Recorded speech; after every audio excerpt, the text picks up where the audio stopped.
दोस्तों, गजा और लेबनान में नेतन्याहू का नरसंहार जारी है। हिजबुल्लाह के खिलाफ कार्रवाई के नाम पर इजराइल ने लेबनान में और 40 लोगों की जान ले ली है। इस बड़ी खबर की एक एक जानकारी आपको इस वीडियो में आगे बताऊंगी। लेबनान में इजराइल किस तरह से रिहायशी इलाके को टारगेट कर रहा है, उन ठिकानों को निशाना बना रहा है जिसका हिजबुल्लाह से कोई कनेक्शन नहीं है, कोई लेना देना नहीं है। इसका एक वीडियो भी आपको आगे दिखाऊंगी। अपने गुनाहों पर पर्दा डालने के लिए और अपने खिलाफ विरोध की आवाज को दबाने के लिए नेतन्याहू ने कौन सा घिनौना कानून लागू किया है इस्राएल में, इसके बारे में भी आपको आगे बताऊंगी। यरूशलेम के इमाम को इस्राएल ने क्यों टारगेट किया, किस गुनाह के लिए उन्हें 3 साल की सजा सुनाई गई है, इसकी पूरी जानकारी तफसील से आपको आगे दूंगी।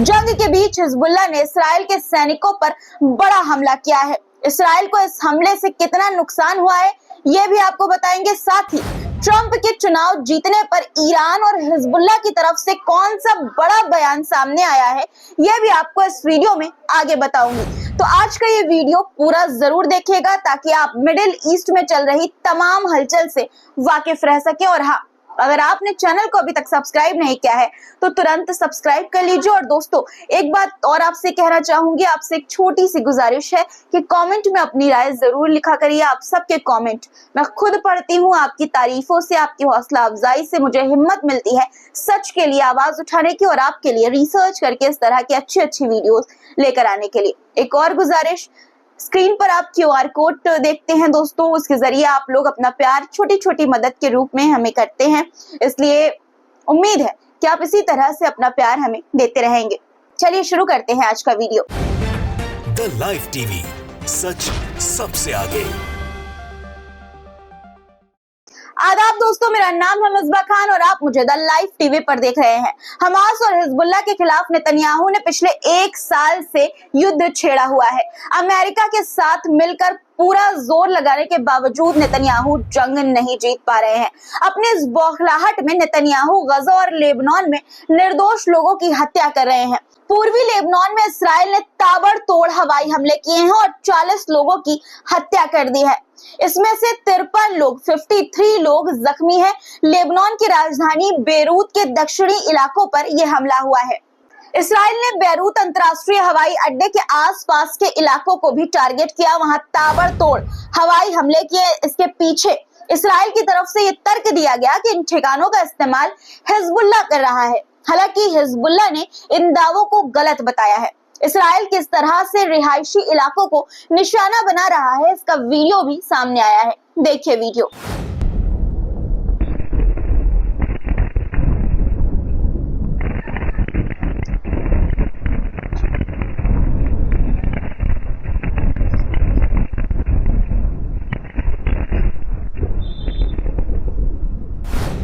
ये वीडियो दक्षिणी लेबनान का है। आप देख सकते हैं कि किस तरह से एक झटके में रिहायशी इलाके में मौजूद बिल्डिंग्स को धमाके से तबाह कर दिया गया। हमला इतना बड़ा था कि किसी को संभलने तक का मौका नहीं मिला होगा और जो बिल्डिंग में होंगे वहीं पर शहीद हो गए होंगे। ये वीडियो मैस अल जबल इलाके का बताया जा रहा है। लेबनान में नेतन्याहू किस तरह से नरसंहार कर रहे हैं इस पर UN ने एक रिपोर्ट तैयार की है। इस रिपोर्ट में कहा गया है कि इजराइल का हमला अपने चरम बिंदु यानी कि एक्सट्रीम लेवल तक पहुंच गया है। रिपोर्ट में आगे लिखा है कि पिछले 1 साल में इजरायली हमले में लेबनान में 3000 लोगों की हत्या हुई है। 2006 में यह आंकड़ा 1900 था। उस आंकड़े से 38% ज्यादा लोगों की मौत हुई है। लेबनान और उसके आसपास युद्ध की वजह से 1.3 मिलियन लोग विस्थापित हुए हैं, जो 2006 के मुताबिक 33% ज्यादा है।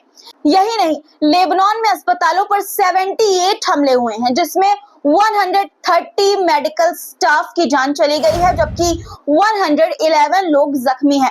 दरअसल 2006 में भी इस्राएल ने लेबनान पर हमला किया था। अभी की तबाही 2006 से कहीं ज्यादा है, जो कि ये आंकड़े बता रहे हैं। गजा और लेबनान में नेतन्याहू जो मौत का खेल खेल रहे हैं उसको लेकर नेतन्याहू की दुनिया भर में निंदा हो रही है, उनका विरोध हो रहा है। खुद अपने ही देश में नेतन्याहू के खिलाफ विरोध हो रहे हैं, जिसकी तस्वीरें भी हम आपको लगातार दिखा रहे हैं। अपने खिलाफ विरोध की आवाज को दबाने के लिए नेतन्याहू ने एक और हिटलरी फरमान जारी किया है। फरमान ये है कि अगर किसी को भी आतंकवादी गतिविधियों में शामिल पाया गया तो उसके परिवार को इस्राइल से बेदखल कर दिया जाएगा, उसे इस्राइल से बाहर निकाल दिया जाएगा। बताया गया है कि इस्राएली नागरिकों पर भी एक कानून लागू होता है। आप सोच सकते हैं अब अपने खिलाफ विरोध की आवाज को कुचलने के लिए नेतन्याहू किस कदर गिर सकते हैं, किस हद तक नीचे जा सकते हैं। इस कानून का असर ये होगा कि अगर किसी ने भी नेतन्याहू के खिलाफ आवाज उठाई तो उसे आतंकवादी गतिविधि या देशद्रोही गतिविधि बताकर उसे जेल में डाल दिया जाएगा और उसके परिवार को धक्के मारकर इस्राइल से बाहर निकाल दिया जाएगा, यानी कि इस्राइल से बेदखल कर दिया जाएगा। कुछ इसी तरह का वाकया यरूशलेम के एक फिलिस्तीनी इमाम के साथ हुआ। यरूशलेम के इसाविया में एक मस्जिद के इमाम शेख जमाल मुस्तफा को इस्राइल की अदालत ने 3 साल की सजा सुनाई। आरोप ये लगाया कि उन्होंने अपने भाषण में जनता को इस्राइल के खिलाफ भड़काया, उकसाया। शेख जमाल मुस्तफा की उम्र 70 साल है दोस्तों। एक बुजुर्ग को जिंदगी के आखिरी पड़ाव में जेल में डाल दिया गया। नेतन्याहू की बेशर्मी और जुल्म की हद देखिए दोस्तों। खबर है कि यरूशलेम में मस्जिदों के 2 और इमामों को भी इस्राएली पुलिस ने इसी इल्जाम में कैद कर रखा है। एक तरफ जहां इस्राएल की जनता नेतन्याहू से आजिज आ चुकी है, परेशान हो चुकी है, उसके खिलाफ विरोध कर रही है, वहीं हिजबुल्लाह ने भी इस्राइल पर हमले तेज कर दिए हैं। हिजबुल्लाह ने इस्राइल के अवीविम इलाके में इस्राएली सैनिकों पर बड़ा हमला किया, उन पर ताबड़तोड़ रॉकेट बरसाए। खुद हिजबुल्लाह ने इसका वीडियो भी जारी किया है। सैनिकों की कमी से जूझ रहे इस्राइल को इस हमले में बड़ा नुकसान हुआ है। बताया जा रहा है कि उसके 10 सैनिक जख्मी हो गए थे, जिनमें एक की मौत भी हो चुकी है। इस्राएली सेना ने उसकी तस्वीर भी जारी की है। उसका नाम एरियल सोसनोव था और वो बराक ब्रिगेड का सैनिक था। उम्र थी महज 20 साल। सोच सकते हैं इस सैनिक के माँ बाप पर क्या गुजर रही होगी। जो उम्र दुनिया देखने के लिए होती है, जो उम्र मौज मस्ती के लिए होती है, जो उम्र जिंदा दिली के लिए होती है, उस उम्र में बच्चों को नेतन्याहू युद्ध में झोंक रहे हैं। सैनिकों की कमी दूर करने के लिए नौजवान लोगों की बलि देने से भी नेतन्याहू पीछे नहीं हट रहे हैं। वहीं दूसरी तरफ डोनाल्ड ट्रंप की जीत के बाद हिजबुल्लाह का बयान भी सामने आया है। हिजबुल्लाह का कहना है कि इस्राइल के साथ संघर्ष विराम समझौते की उम्मीद नहीं है, युद्ध के मैदान पर जीता जाएगा। वहीं ट्रंप की जीत के बावजूद ईरान जरा भी डरा नहीं है और उसने इस्राइल के खिलाफ एक बड़ा हमला करने की धमकी भी दी है। ईरान की रेवोल्यूशनरी गार्ड कॉर्प्स यानी कि IRGC के उप प्रमुख अली फदावी ने कहा कि ज़ायोनिस्ट के पास हमारे मुकाबला करने की ताकत नहीं है, हमसे मुकाबला करने की ताकत नहीं है और उन्हें हमारी प्रतिक्रिया का इंतजार करना होगा। हमारे डिपो के पास इसके लिए पर्याप्त हथियार मौजूद हैं। एक तरफ हिजबुल्लाह और ईरान ने इस्राइल को जहां बड़ी धमकी दी है, वहीं यूरोप ने भी नेतन्याहू की मुश्किलें बढ़ा दी हैं। यूरोप की एक कंपनी ने इस्राएली कंपनियों या इस्राइल से संबंध रखने वाली कंपनियों के साथ अपने संबंध कम कर दिए हैं, अपना कदम पीछे हटा लिया है। गजा में युद्ध खत्म करने को लेकर उन पर दबाव लगातार बढ़ रहा है और इसी के मद्देनजर उन्होंने ये फैसला लिया है। सिर्फ यूरोप से ही नहीं, दुनिया भर से फिलिस्तीन के समर्थन में, उसकी आजादी के समर्थन में आवाज उठ रही है। PSG एटलेटिको मैड्रिड मैच से पहले पेरिस सेंट जर्मेन प्रशंसकों ने फिलिस्तीन के समर्थन में एक बड़ा बैनर लगाया जिस पर लिखा था, फ्री फिलिस्तीन, मैदान पर युद्ध, दुनिया में शांति।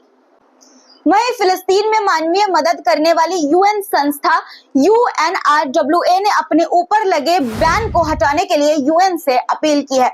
इस्राइल ने हाल ही में UNRWA से अपने सभी संबंध तोड़ दिए हैं और उसके सेंटर को फिलिस्तीन में बंद कर दिया है।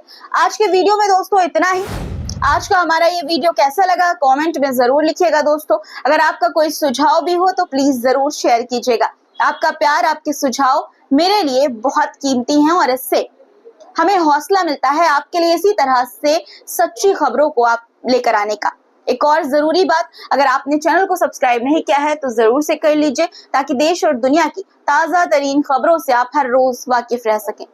फिर मुलाकात होगी कुछ नए मुद्दों के साथ, इसी तरह के सच्चे मुद्दों के साथ, सच की आवाज के साथ। तब तक के लिए खुदा हाफिज। द लाइव टीवी, सच सबसे आगे।